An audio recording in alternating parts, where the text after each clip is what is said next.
Hi guys, I hope you've had a great week. You're staying busy, healthy, all of that. This week we're going to be talking about stress and anxiety, how to manage that or identify it. As always, we're going to have a question at the beginning of the video. And this week's question is going to be, what are some ways you handle stress and anxiety in your life? So I'll go ahead and give you guys my answer. I like to read books. I like to take naps. I like to take the dog for a walk. Sometimes just get outside in general really helps me. But I've also discovered journaling lately. Someone suggested it to me and it's been very helpful. And I'll kind of talk about that a little bit later. So before we get too into this, I just want to remind you, I'm not a medical professional. All the information I'm giving you has come from experience that I've had, the CDC or other medical websites that are out there. So take what I'm saying as you will, but I think I have included some really good tools for that. So there's a few ways that you can watch for kind of indicators that you might be experiencing more stress and anxiety. Some of those are physical, so things like tense muscles, headaches or migraines, not sleeping well, not eating well, and not really enjoying things that you used to.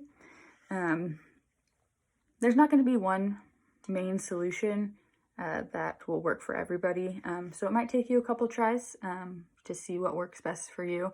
Some of these things might not work for you at all, but there's lots of information out there, and I think it's always possible to find something that works for you, even if it's talking to a trusted adult. So I've attached four PDFs, nope, 3. So the first one is the chapter reading. It's 4 pages and has 5 questions at the bottom. If you'd like to answer those questions, you can comment them below, or you can send me an email with the answers or any questions you might have while getting to those answers. So one of the PDFs I've attached is just kind of a flyer pamphlet thing that kind of gives you some ideas of how to manage your stress and anxiety. I thought it was a good graphic just to look at quickly, and it gives a little bit of explanation for each of the things it's suggesting for you. And then the third PDF is a how to manage stress and anxiety. It includes 2 different charts. The first chart includes 3 different slots in the chart. The first one is things that have practical solutions, so things you can fix right now, tomorrow, and the next week, soon. And then things that are going to take time, so things that you might just have to wait out a little bit. The answer to it might not be a month or 2 from now, a year from now. It's just going to be things that unfortunately you're going to have to wait out. And then the last thing is things I don't have control over. So the things that in that category are things that you're kind of just going to have to let go of. You don't have control over whether we're in school, the weather, anything like that. So things that you can't immediately fix, things that you aren't going to be able to wait out, try to let those go. I know it's harder than the other ones, knowing that there's not really an immediate solution, or maybe not a solution at all. But it's kind of important to categorize those. Kind of helps you see, okay, there is some things that I can fix, and I'm going to fix those ones before I even worry about the other ones. The second of the charts has 2 columns.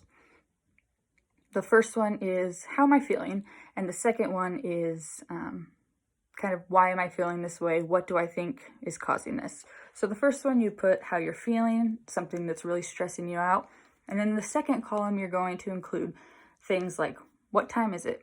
Who am I around? Did I sleep well last night? What have I eaten today? Or did I not eat?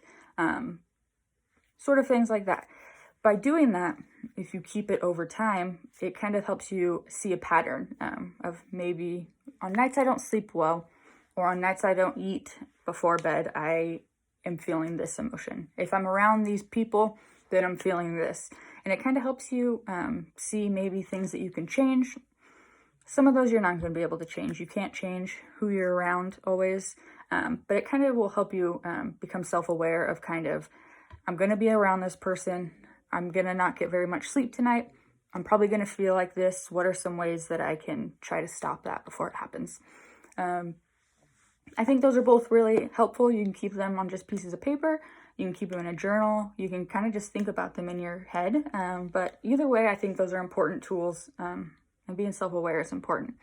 All your emotions and feelings are valid. Whether you think they aren't or not, whether another person thinks they aren't or not, you're allowed to feel how you feel. But it's also important to kind of be able to identify and combat those things. So before I end this video, I just wanted to remind you that if you're feeling upset, if you're struggling with things in life, please reach out to one of us teachers, one of our admin, or just a trusted adult that you have in your life.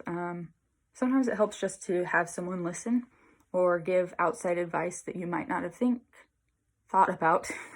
And then just kind of get it off your chest. We would also love to hear from you about anything, good or bad. Remember to check your emails. We have been sending updates or check-ins, and we'd really love to hear how you're doing. I hope you stay well. I'll see you next week. Bye.